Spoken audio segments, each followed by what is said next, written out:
Hello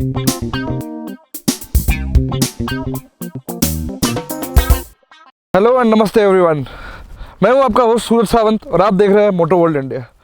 आज हम हैं पुणे में रॉयल एनफील्ड की नई मीटियोर चलाने के लिए। आइए देखते हैं ये दिखती कैसी है।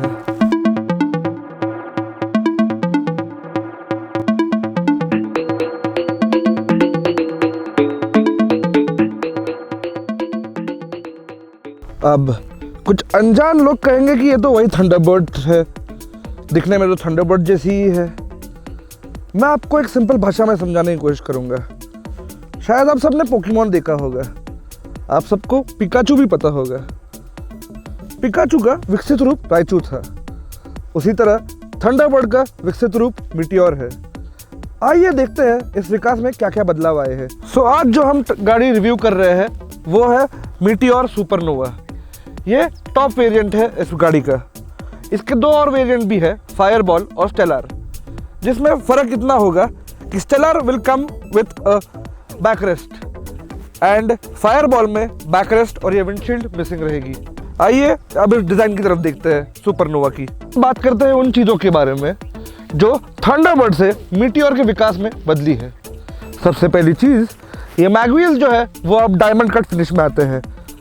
वो 41 mm फोक्स पे लोडेड है। उसके ऊपर ये न्यूली हैलोजन टाइप हेडलैम्प है जिसपे कि एक LED रिंग है। उसके ऊपर ये विंडशील्ड बैठती है जो आपको विंड बफेटिंग और विंड रेजिस्टेंस से बचाती है और आपकी राइड ज़्यादा आरामदायक बनाती है। ओवरऑल स्टाइलिंग जो है इस गाड़ी को एक रेट्रो क्लासिक लुक देने की कोशिश की गई है। पीछे जाएंगे तो यहाँ पर इंडिकेटर्स बैठते हैं जिसके ऊपर एक न्यूली डिजाइंड इंस्ट्रूमेंट क्लस्टर बैठता है। यह नया क्लस्टर जो है आपको बेसिक इंफॉर्मेशन देता है like speed with analog meter, एक डिजिटल ओडोमीटर है, फ्यूल गेज है, गियर इंडिकेटर है एंड ट्रिप मीटर्स है। बाकी यहाँ पर न्यूट्रल, ABS की warning lights, low battery and check engine वगैरह की वार्निंग लाइट्स है। यहाँ पर आप बाजू में देखेंगे तो एक और छोटा कंसोल है जो कि फ़िलहाल वक्त दिखा रहा है। वो है रॉयल एनफील्ड का नेविगेशन हेल्प सपोर्ट। बेसिकली आप जब भी आपका मोबाइल सुपरनोवा से कनेक्ट करेंगे एंड मैप्स चालू करेंगे, वो सारे डायरेक्शंस यहाँ स्क्रीन पे दिखाएगा आपको। बट यहाँ बस इतना सा एक कंप्लेंट है मेरी कि ये थोड़ा सा टेढ़ा लगता है। क्या करें, रॉयल एनफील्ड है, टेढ़ा है बट मेरा है। उससे पीछे आएंगे तो यहाँ ये गोल रेयर व्यू मिरर्स है जो कि लाइक बिफोर आरीज इतनी व्यूज नहीं देते पीछे के। बट ये जो इंस्ट्रूमेंट क्लस्टर है पूरी तरह से न्यूली डिजाइंड है और रिवैम्प्ड है। एक क्लासिक थीम देने की कोशिश की गई है एनफील्ड से। ये जो बटन्स है, ये स्टाइलिंग बहुत पसंद आई हमें। ऑल्सो ये जो मास्टर सिलेंडर किट है उसका शेप एक ओवल टाइप में है जो कि ओवरऑल गाड़ी के क्लासिक कर्व्स के साथ मैच करता है। लीवर्स भी काफ़ी नए अलग है और न्यूली डिज़ाइंड है, ना कि कोई और मॉडल से कैरी फॉरवर्ड किए गए हुए। उससे पीछे आएंगे तो ये न्यूली डिज़ाइन टंकी दिखती है। ये टंकी का शेप एक मीटियोर की तरह डिज़ाइंड है। अगर आप देखेंगे तो वो आगे की तरफ मोटी है और जैसे पीछे आती है वो मीटियोर की टेल की तरह पतली होते जाती है। इसका कैपेसिटी अब 15 लीटर है जो कि काफ़ी है आपको इजीली टंडी से लद्दाख पहुंचाने के लिए, मतलब करीब करीब 460 किलोमीटर। यहाँ नीचे ये प्यारा सा क्रोम एक पैनल में ऐड किया गया है जो कि ओवरऑल थीम को और इस क्लासिक फील को एनहांस करता है। इससे हम पीछे आएंगे तो ये क्लासिक लाविश सीट है यहाँ पर जो कि जस्ट 765 mm की हाइट पे बैठती है। मतलब लोग जिनकी हाइट में भी 5'6" या 5'5" भी है, काफ़ी इजीली ये गाड़ी चला और दौड़ा पाएंगे। पिलियन सीट भी काफ़ी कंफर्टेबल और काफ़ी प्लस लगती है। उस पर ये जो डिटेलिंग की गई है वाइट में एंड स्पेशल स्टिचिंग दी गई है एक कॉन्ट्रास्ट टोन में, एक ओवरऑल प्रीमियम फील को बाहर लाती है। उसके पीछे ये नया न्यूली डिज़ाइंड बैकरेस्ट है जो कि पिलियन को अपनी जगह पर लॉक करके रखेगा एंड काफ़ी सपोर्ट करेगा लॉन्ग राइड्स पे। ये जो बैकरेस्ट है 2 in 1 है। It can be used as a backrest as well as a grab handle. ये पैनल जहाँ पर इस गाड़ी का नाम लिखा गया है मीटियोर 350। ये पैनल भी जो आप देख रहे हैं क्रोम वाला, काफ़ी स्मार्टली डिज़ाइंड है। वो बेसिकली वायरिंग्स और गाड़ी की थ्रॉटल बॉडी छुपाने की कोशिश है। फुल पॉइंट्स टू आरी फॉर दैट। तो बात करते हैं इसके टेल सेक्शन की। ये जो टेल सेक्शन है पूरी तरह से न्यूली डिज़ाइंड है एंड शायद ही हमने किसी एनफील्ड पे देखा होगा। यहाँ पर एक newly halogen type tail lamp है जिसको कि एक एलईडी रिंग है जो शायद आपको दिखाई ना दे रही हो क्योंकि उसका इल्यूमिनेशन उतना काफ़ी नहीं लगा हमें। बाकी ये इंडिकेटर्स अब इस मडगार्ड पे बैठते हैं जो कि ओवरऑल इस क्लासिक थीम को और एनहांस करते हैं। इस तरफ आएंगे तो आपको एग्जॉस्ट दिखेगा जो कि पूरी तरह से स्टेनलेस स्टील फिनिश में इस गाड़ी के ओवरऑल ब्लिंग को एनहांस करता है। पीछे की तरफ देखेंगे तो एक 270 mm की डिस्क ब्रेक सेटअप है यहाँ पर जो कि शायद बेस्ट इन क्लास होगी इस सेगमेंट में। फ्रंट में भी 3 mm की डिस्क ब्रेक्स लगी हुई है जो कि पेयर्ड है ड्यूअल चैनल ABS से। एनफील्ड ने आपका सेफ्टी का ध्यान पूरी तरह रखा है। अब आप ही बताइए कैसे ये थंडरबर्ड हुई, कैसे नहीं ये मीटियोर ऑल न्यू है। नॉट जस्ट दैट, मीटियोर को मीटियोर बनने के लिए सिर्फ लुक्स काफ़ी नहीं है, इसका इंजन भी जो है जो हकी है न्यूली डेवलप्ड आता है काउंटर बैलेंस शाफ्ट के साथ। और अब वाइब्रेशंस बन गए हैं एक पार्ट इतिहास का। आइए देखते हैं आम जनता क्या कहती है मीटियोर के स्टाइलिंग के बारे में। हमारे शूट के दौरान कुछ लोग मीटियोर को देख के हमारी तरफ खींचे चले आए। बिहाइंड द सीन्स देखिए।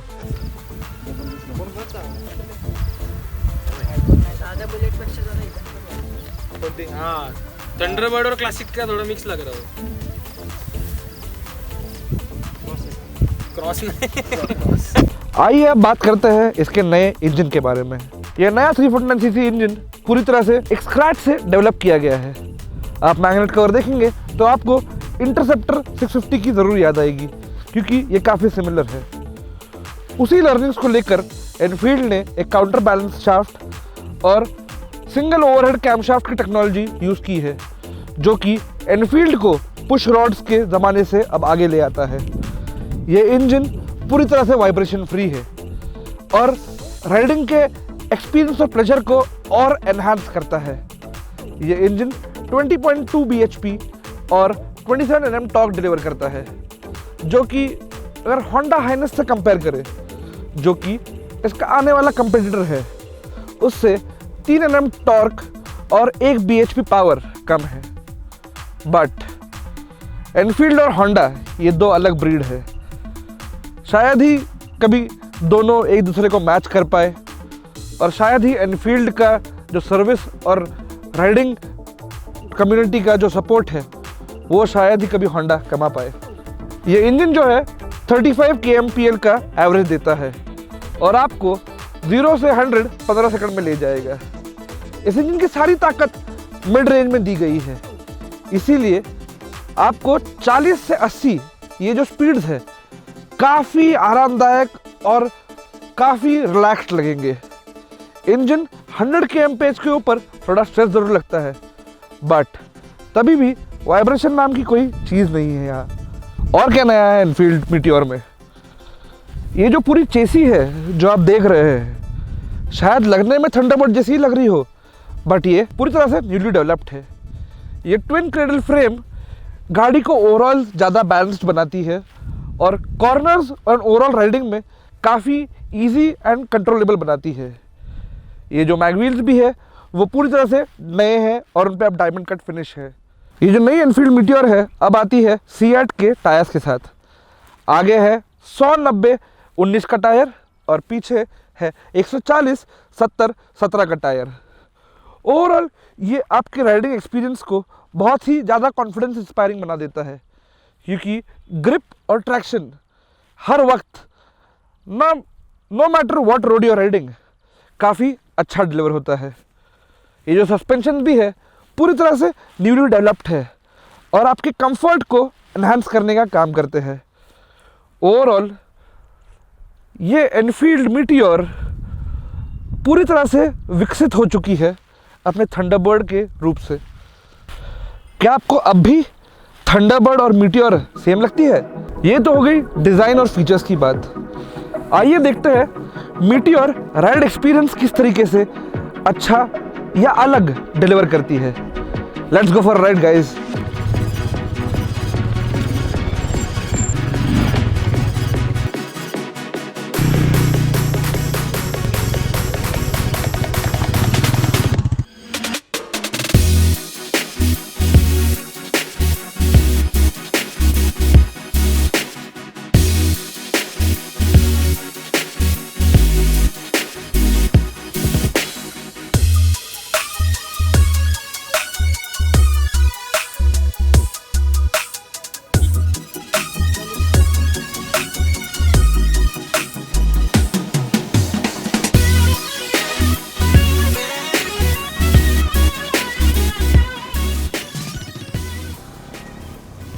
एक बात तो कहनी पड़ेगी, ये मैंने आज तक चलाई हुई सबसे कंफर्टेबल एनफील्ड है। फ्रंट और रेयर दोनों इतने प्यारे कॉम्बिनेशन में चलते हैं कि rider comfort is the best in class आज तक जो मैंने एक्सपीरियंस किया है। ये जो सीएट के टायर्स लग कर आए हैं वो बहुत ही बढ़िया ट्रैक्शन और कॉन्फिडेंस इंस्पायर करते हैं, चाहे आप ऑफ रोड चल रहे हो या कॉर्नरिंग कर रहे हो। ओवरऑल ये जो ब्रेक्स है वो बेस्ट इन क्लास है, जो कि बहुत ही बढ़िया ब्रेकिंग कॉन्फिडेंस देती है, नो मैटर आप कैसे भी गाड़ी चला रहे हो। ये जो नई ट्विन क्रैडल फ्रेम चेसी है ये एक अलग ही तरीके का स्टेबिलिटी और कॉन्फिडेंस देती है। जो पुरानी थंडरबर्ड थी वो हाई स्पीड पे कॉर्नर्स में स्वे होती थी या हिलती थी, बट मीटियोर वैसी नहीं। मीटियोर बहुत ही शानदार कॉन्फिडेंस इंस्पायरिंग और स्टेबल एक्सपीरियंस देती है, नो मैटर आप जहाँ चल रहे हो। सस्पेंशन भी इतने प्यारे तरीके से ट्यून्ड है कि चाहे जैसा भी रास्ता रहे आपका कंफर्ट और आपका कॉन्फिडेंस और कंट्रोल कहीं नहीं जा रहा। और सबसे ज़रूरी बात, इसका ये नया engine, the engine is so refined कि मुझे इंटरसेप्टर की याद आ गई। पावर डिलीवरी सारी मिड रेंज में रखी हुई है, जो आपको 0 to 80 kmph तक तो हंसते खेलते पहुंचा देगी। हाँ, 100 के ऊपर गाड़ी थोड़ी बहुत थक जाती है और 120 kmph का टॉप स्पीड टच कर सकती है, बट पूरा राइड एक्सपीरियंस जो आज मुझे मीटियोर से मिला है इज समथिंग थंडरबर्ड शायद मुझे कभी दे ही नहीं पाया, कभी दे ही नहीं पाता, क्योंकि इतने सारे ये जो नए फीचर्स और एडवांसमेंट्स जो एनफील्ड ने लाए हैं, that is what makes the Thunderbird rather the new Thunderbird, rather the new Meteor. It gives it everything that was missing and takes everything that was in the Thunderbird ahead. The good things, the thump, the feel of an Enfield.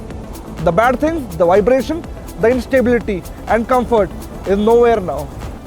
The engine delivers power very linearly, जो कि आपको no matter कैसे भी condition में हो आपको power on demand मिलती रहेगी, चाहे आप घाट चढ़ रहे हो या मे भी कोई ऑफ रोड सेक्शन में हो। टॉर्क बहुत बढ़िया डिलीवरी है। हाँ, कुछ चीज़ें हैं ऐसी जिन पे शायद एनफील्ड और बेटर कर पाता है, जैसे कि ये रेयर व्यू मिरर्स, ये क्लासिक से ही कैरी फॉरवर्ड किए गए हैं एंड पीछे वाले का व्यू बहुत कम देते हैं। ये जो मीटर है दूसरा वाला जो नेविगेशन के लिए यूज किया जाता है वो थोड़ा सा टेढ़ा है। ओवरऑल फिट एंड फिनिश भी बहुत अच्छी है, but it could have been better. एक और चीज़ जहाँ एनफील्ड बेटर हो सकता था, मीटर में टैकोमीटर नहीं है। अक्सर राइडर्स को और लोगों को आरपीएम देखने की इच्छा होती है, to know at what RPM they are running. So Enfield could have added a tachometer there. ये गाड़ी टूरिंग के लिए है, तो एटलीस्ट एक बेसिक माइलेज, रेंज, कि कितने किलोमीटर ये गाड़ी चल सकती है, जितना फ्यूल है उसमें, ये सारी बेसिक चीज़ें जो आजकल सारी गाड़ियों में आती है, एनफील्ड उन्हें अपनी गाड़ी में ला सकता था। ऑल्सो ये जो नए स्टाइल की बटन्स लगाई है, वो इंजन स्टार्ट स्टॉप करने में तो बड़ा मज़ा आता है, एंड एक रेट्रो फील जरूर देता है, बट राइड करते वक्त ये 5 बटन और इसकी आदत डलवाना काफ़ी टाइम जाएगा भाइयों, क्योंकि वो इतना डिफरेंट है कि आपको आदत रहेगी ही नहीं। हाँ, पिलियन कंफर्ट की बात करें तो हम मीटियोर को बेस्ट इन क्लास का दर्जा नहीं दे पाएंगे, क्योंकि पिलियन को काफ़ी झटके महसूस होते हैं। ओवरऑल एनफील्ड ने एक कंप्लीट नया पैकेज डिलीवर किया है with all the things taken care for your touring. आपके पिलियन के लिए बैकरेस्ट है, आपके कंफर्ट के लिए विंडस्क्रीन है, एंड ओवरऑल एक ऑल न्यू राइड एक्सपीरियंस है। At a price tag of 1,75,000 for the base variant and 1,91,000 for the top model जो ये सुपरनोवा है, एनफील्ड ने एक बहुत ही नया एक्सपीरियंस आज प्रपोज किया है जो एनफील्ड का ही फील देगा, बट एनफील्ड को एक नए एरा में ले जाएगा। आई होप कि ये नया इंजन 350 क्लासिक में भी ज़रूर आए जल्द ही, जो कि एनफील्ड का बेस्ट सेलिंग मॉडल है। बाकी जो हो ना हो, I am sure of one thing, that the Meteor will take Enfield to heights it never achieved. It delivers an experience like no other Enfield ever did. It's so special, it's so Enfield, yet without the issues of every Enfield. Interceptor के बाद market ने जो उम्मीदें लगाई थी meteor से, मैं कह सकता हूँ कि मीटियोर उन सब पे पूरी तरह से खरा उतरा है। रिफाइनमेंट एकदम मक्खन जैसा है। आपको कैसी लगी मीटियोर? जाइए, चलाइए और हमें ज़रूर बताइए down there in the comment section. Don't forget to subscribe and hit that bell icon. Also, please share and comment and like. This is your host, Sudhir Sawant, signing off.